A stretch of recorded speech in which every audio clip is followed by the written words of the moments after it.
Une fois encore, l'âge des protagonistes provoque la stupeur compte tenu de la gravité, de la violence des faits. Elias, un adolescent qui allait avoir 15 ans le mois prochain, a été tué hier soir à Paris, dans le 14e arrondissement. Chloé Giraud, vous êtes sur place, racontez-nous.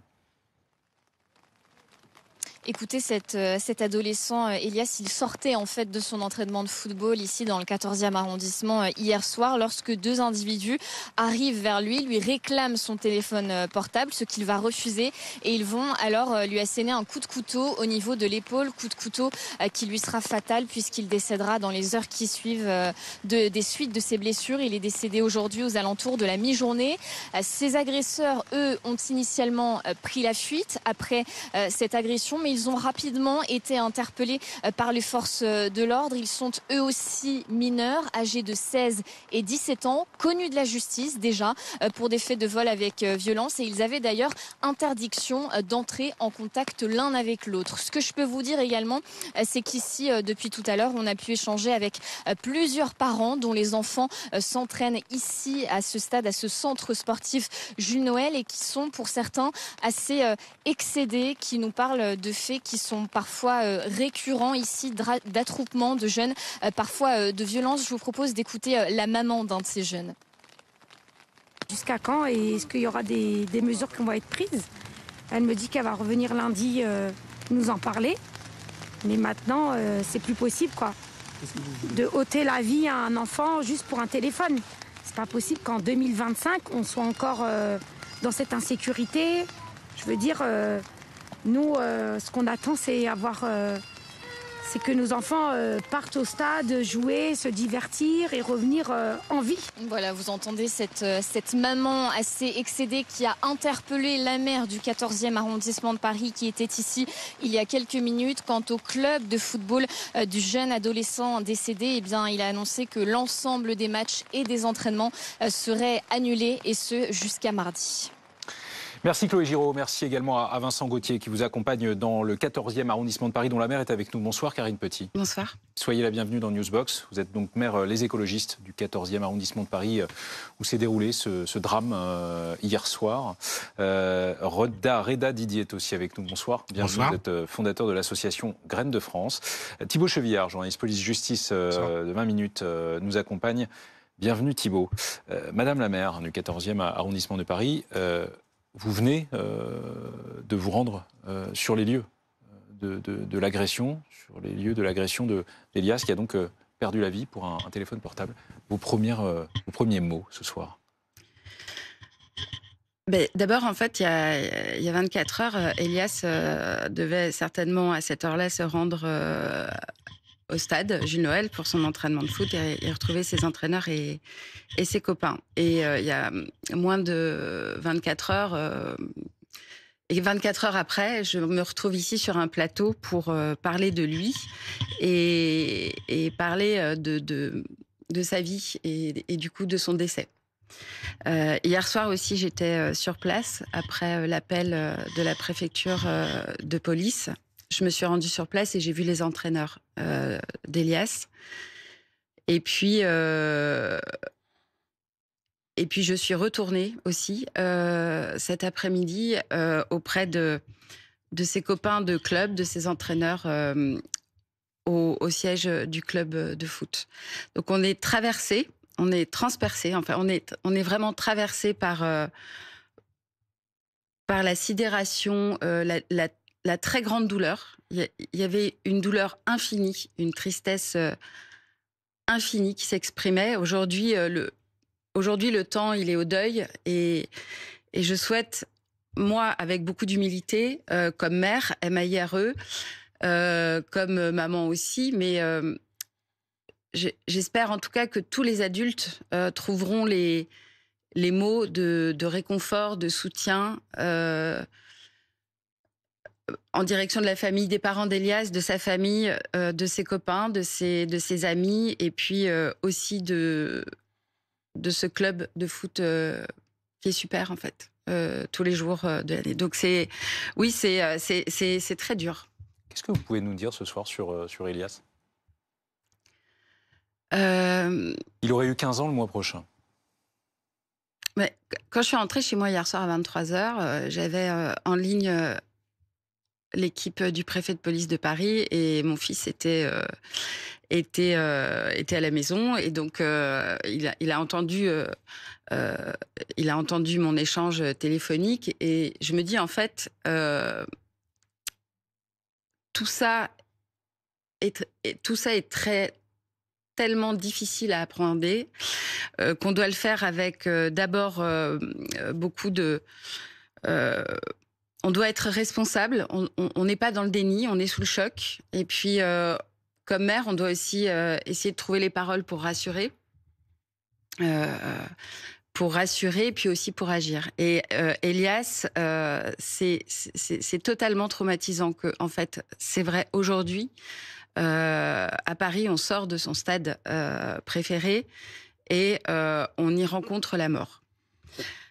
Voilà, donc j'adresse vraiment toute ma pensée au nom de l'équipe municipale du 14e arrondissement, mais aussi de Paris, parce que voilà, j'ai eu mes collègues pour ses parents. Et puis... Vous avez pu échanger avec eux? Je vais leur envoyer un message parce que j'ai récupéré leur contact dans l'après-midi et je vais leur envoyer ce message voilà, de soutien, de réconfort et de soutien et de réconfort. Ouais, je suis très touchée. Je suis très touchée vous êtes là parce en tant que mère MAIRE, mais vous nous l'avez dit, vous êtes aussi mère de famille. Donc, oui, et puis en fait, je suis très touchée parce qu'en fait, ça impacte. C'est comme quelque chose qui déchire tout le monde.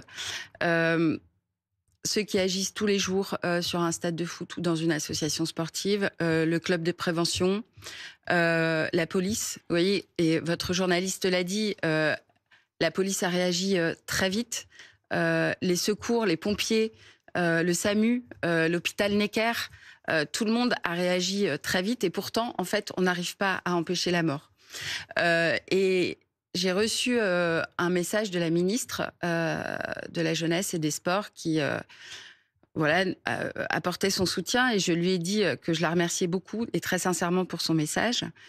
Et je lui ai dit que comme mère, j'avais beaucoup de choses à lui dire en fait sur ce moment-là qu'on traverse tous et qu'on prend et qu'on reçoit en pleine figure. Justement, qu'est-ce que vous répondez aux parents de jeunes qui ont des choses à vous dire? Vous entendiez cette mère de famille qui ont interrogé nos équipes sur place et qui font état d'un climat d'insécurité, de faits de violence récurrents aux abords de ce stade où a eu lieu l'agression d'Elias hier soir. Que pouvez-vous leur dire ce soir à ces parents inquiets, marqués? D'abord, leur dire que tous les moyens sont mis en place. Quand on a eu des signaux d'alerte, par exemple, il y a un peu plus d'1 an, on s'était retrouvés tous ensemble. Qu'est-ce que vous appelez des signaux d'alerte? On avait eu des signaux d'alerte que un petit groupe de jeunes rentrait dans le centre sportif, agressait, en tout cas violentait ou menaçait, par exemple, de manière plus ou moins grave et de manière plus ou moins fréquente, ceux qui venaient au stade pour de bonnes raisons et de manière tout à fait simple et normale quand on est jeune parisien ou jeune parisienne. Et qu'est-ce qui s'est passé depuis 1 an alors? On a mobilisé tout le monde, on s'est réunis, on a pu mettre aussi des mots sur ce qui se passait et puis on y a apporté aussi des réponses. D'abord, et vous l'avez dit, les 2 jeunes qui ont été interpellés font déjà l'objet en fait de mesures de la justice pour mineurs. On va y revenir dans un instant. Donc vous voyez en fait tout le monde était concerné, tout le monde agissait et un passage à l'acte nous éclabousse tous en plein visage et Elias en est la victime. Et en tant que mère, c'est pas un sentiment d'échec que vous éprouvez ce soir quand survient un tel drame alors que certaines choses étaient connues et certaines mesures peut-être ont été mises en place mais n'ont pas empêché que survienne ce drame? N'ont pas suffi. Thibault Chevillard, les 2 suspects, les agresseurs présumés d'Elias, mineurs, eux aussi, sont ce soir en garde à vue? Oui, ils ont été placés en garde à vue dans le cadre de cette enquête qui a été ouverte pour extorsion suivie de mort. Cette enquête, elle a été confiée aux enquêteurs du 3e district de police judiciaire de Paris. Donc les enquêteurs vont tenter de déterminer déjà qui est l'auteur du coup de couteau. On sait que l'un des deux jeunes a porté un coup de couteau dans l'épaule d'Elias, car ce jeune, la victime, refusait de lui donner son téléphone portable. Ils ont ensuite pris la fuite et ils ont été retrouvés effectivement un peu plus tard, notamment par les policiers de la BAC, qui ont fait le lien finalement avec ces deux jeunes qui sont déjà connus des services de justice, on l'a dit. Le parquet de Paris Qui n'auraient jamais dû se trouver l'un avec l'autre. Exactement, c'est ce que nous dit ce soir le parquet de Paris, puisque l'un de ces deux suspects fait l'objet d'une mesure éducative judiciaire en décembre 2023 pour des faits de vol et extorsion, donc des faits de même nature. Et ces deux jeunes, ils avaient été déférés, c'était le 30 octobre 2024, pour des faits de vol commis avec violence, et ils avaient l'interdiction donc de rentrer en contact l'un avec l'autre. Le mobile, et je mets des guillemets évidemment, semble être un téléphone portable, celui d'Elias. Ouais, selon les premiers éléments de l'enquête, Elias sortait du stade Jules Noël, il avait eu son entraînement de foot. Il était avec un ami, il a rencontré ces deux jeunes qui lui ont demandé son téléphone portable. Elias a refusé, l'un des deux a donné un coup de couteau au niveau de l'épaule. Ils ont pris la fuite, l'ami d'Elias a tenté de lui porter secours. Le SAMU est intervenu, ils ont transporté Elias à l'hôpital, il était dans un état très grave et il est décédé cet après-midi à l'hôpital. Reda Didi, vous êtes, je le rappelle, le fondateur de l'association Graines de France. Vous êtes au contact, vous et vos équipes de jeunes, tout le temps. Oui. Là, on est face à un nouvel exemple, un nouveau drame dont les protagonistes sont jeunes, très jeunes. La victime avait 14 ans, bientôt 15. Les suspects ont 16 peut-être 17 ans. Qu'est-ce que ça vous inspire?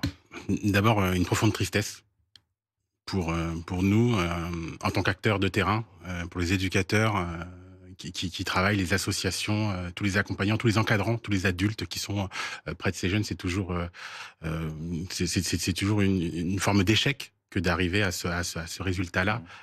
En fait, même si ensuite on pourra revenir sur les raisons ou les moyens. Mais c'est ça, parce que en fait, bien évidemment, je ne vous demande pas de vous exprimer sur le dossier en lui-même. On n'a pas encore assez d'éléments. Néanmoins, sur le mécanisme de la violence chez une partie de la jeunesse, on en revient toujours à ça, sur la conscience ou l'inconscience des conséquences de leurs actes de la part de ces jeunes qui sortent un couteau et tuent pour un téléphone portable. Absolument. Ça va nous interroger en tant que parents aussi, que cette société, cette vulnérabilité que peuvent avoir nos enfants dans une telle société. Et ensuite, nous, sur les différents territoires sur lesquels on intervient, on peut être témoin de ce que vous nous dites là. C'est-à-dire beaucoup de jeunes qui sont en recherche de cadres, de repères, et qui peuvent passer à l'acte très rapidement pour, entre guillemets, pas grand-chose, voire pour rien. Enfin, le degré de violence, est-ce que vous, qui avez de l'expérience auprès de ces jeunes, est-ce que vous diriez que le degré de violence augmente? Je crois que ça a toujours existé, mais je crois que, parce que, en fait, l'affaire d'Iliès, malheureusement, me fait penser à une affaire quand moi j'avais 15 ans, au collège. Qui raconte à peu près la même histoire, en fait, sur d'autres faits, mais qui raconte à peu près la même histoire à mots. Donc, elle fait beaucoup écho à ce que j'ai pu vivre à l'âge de 15 ans là-dessus. Et en même temps, il me semble que, parallèlement, la société n'était pas aussi dure, en tout cas, et n'avait pas d'outils, parfois, où la violence pouvait voyager aussi vite. Voilà, par rapport à ce qu'on a pu vivre il y a 30 ou 40 ans. Mais ce désœuvrement, cette demande de cadre, cette volonté, les parents là qui interpellent en disant finalement qu'est-ce qu'ils disent ces parents-là du 14e, ils nous disent nous on veut les mêmes services publics que partout, on voudrait que nos enfants puissent vivre leur jeunesse voilà, en toute sécurité, dans tout cas, c'est tout ce qu'ils demandent. Et ça, c'est quelque chose qui nous revient de partout, sur tous les territoires, c'est la même demande à chaque fois en fait. Jean-Pierre Rosenzweig, bonsoir, vous êtes ancien président du tribunal pour enfants de Bobigny, en région parisienne. Soyez le bienvenu. Vous entendez les échanges sur ce plateau. Les éléments dont on dispose ce soir sur ces deux jeunes, ces deux mineurs soupçonnés d'avoir agressé, in fine tué Elias hier soir dans le 14e arrondissement de Paris, il y a d'abord l'élément suivant. Un de ces deux jeunes avait fait l'objet d'une mesure éducative judiciaire il y a 2 ans, pour des faits de vol et d'extorsion. Et les deux jeunes, ces deux mineurs, les deux suspects, avaient été déférés il y a 3 mois pour des faits de vol commis avec violence et avaient depuis interdiction d'entrer en contact l'un avec l'autre. Plusieurs conclusions, des échecs que l'on peut d'ores et déjà pointer du doigt ce soir, n'est-ce pas? Je ne sais pas ce que... Échec, je ne sais pas. Enfin, je sais pas ce que vous visez par échec. En tout cas, c'était pas ce qui devait se passer. Ils étaient certainement sous contrôle judiciaire, vous écoutez, et dans le cadre de ce contrôle judiciaire, l'interdiction de se fréquenter, et comme ils ont plus de 16 ans, si les policiers le constataient et si le procureur était informé, on pouvait obtenir leur incarcération provisoire pour avoir violé ce contrôle judiciaire. Donc ce n'est pas la situation exacte de chacun de ces deux jeunes. Ce qui est sûr, pour rejoindre ce qui était dit il y a quelques instants sur votre plateau, c'est que malheureusement, on a déjà connu ce type d'histoire. Par exemple, moi j'ai une mémoire d'avoir à Bobigny, cette histoire m'avait particulièrement marqué avec le procureur de la République, de ce jeune de 13 ans qui avait été tué pour une montre, un coup de poignard dans le cœur pour une montre. On n'avait pas voulu le tuer. À la limite même, les jeunes qui l'avaient frappé étaient convaincus que comme sur une Game Boy, on avait 3 vies et qu'il allait se relever. D'ailleurs, ils nous ont posé la question pendant la garde à vue, comment va la victime? Donc je pense que ces jeunes, comme ça a été dit il y a quelques instants, ces enfants sont des irresponsables, et c'est pour ça qu'ils sont des enfants. Ils sont irresponsables, ils vont devoir rendre des comptes. Ils n'ont pas mesuré la conséquence de leur acte, et ils vont devoir rendre des comptes. Alors maintenant, pour terminer avec, de répondre à votre question, s'il suffisait d'arrêter une fois quelqu'un qui commet un délit et de lui apposer les mains sur le front en lui disant tu ne seras plus délinquant, ça se saurait de longue date. Je veux dire par là, avec un mauvais humour, c'est que on met des années à descendre une pente, on ne peut pas la remonter en 5 minutes. Donc il faut du temps, avec des échecs, comme vous le disiez tout à l'heure, qui sont plus ou moins dramatiques pour tout le monde. J'aimerais savoir, Monsieur Rosenzweig, ce que signifie mesure éducative judiciaire, parce que ces deux mineurs interpellés et actuellement en garde à vue étaient, je le répète, connus de la justice, et l'un d'eux avait donc fait l'objet d'une mesure éducative judiciaire pour des faits de vol et extorsion. Ça veut dire quoi? Ça veut dire qu'il vit chez lui et qu'une équipe éducative pluridisciplinaire avec éducateurs, psychiatres, psychologues suivent la situation, accompagnent ce jeune, accompagnent ses parents pour essayer, j'ai dire, de lui offrir d'autres perspectives de vie que celles qu'il a en l'état. Donc quand il y a une mesure judiciaire de cette nature-là, c'est qu'on estime que la situation, j'allais dire, est encore jouable. Il n'y a pas besoin de recourir à la prison, il n'y a pas besoin de recourir à un centre éducatif fermé.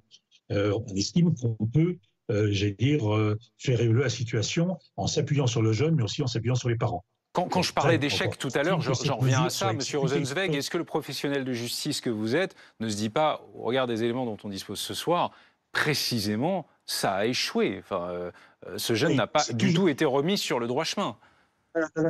Si c'est lui qui a porté le coup de couteau au minimum. Oui, tout à fait. À la fin du film, on peut toujours dire si on a échoué ou réussi. Parce que dans le temps, là où apparemment on a échoué, c'est le moins qu'on puisse dire, c'est un drame. Bien évidemment, toute une série de jeunes qui sont suivis par des éducateurs en milieu ouvert, dans le même type de mesure, arrivent à s'en sortir. En l'espèce, effectivement, ce n'est pas le cas. Voilà. Alors maintenant, une question va être posée, on va le vérifier dans les jours qui viennent. Est-ce que réellement cette mesure éducative était exécutée? Je dois quand même rappeler que nombre de mesures prononcées par les juges ne sont pas exécutées faute de moyens, faute de personnel disponible. Deuxièmement, il est fréquent qu'un éducateur de la protection judiciaire ait 25 ou 30 situations à suivre. Donc il faut évaluer dans les jours qui viennent quelle a été la nature, comme vous le disiez, ça pour répondre à votre question, du suivi qui avait été mis en place. Apparemment, il n'était pas suffisamment serré. Merci Jean-Pierre Rosenzweig, merci d'avoir été avec nous. D'un mot, Thibault, ces deux mineurs risquent, comme pour des adultes, la peine maximale, la réclusion criminelle à perpétuité? Oui, tout à fait. Alors après, quand on est mineur, la peine encourue est divisée de moitié. Donc, perpétuité, je crois que c'est ramené à 30 ans, mais j'ai un sérieux doute sur ce que je vous dis. En tout cas, effectivement, les faits pour lesquels ils sont placés en garde à vue sont punis de la peine criminelle à perpétuité. C'est ça.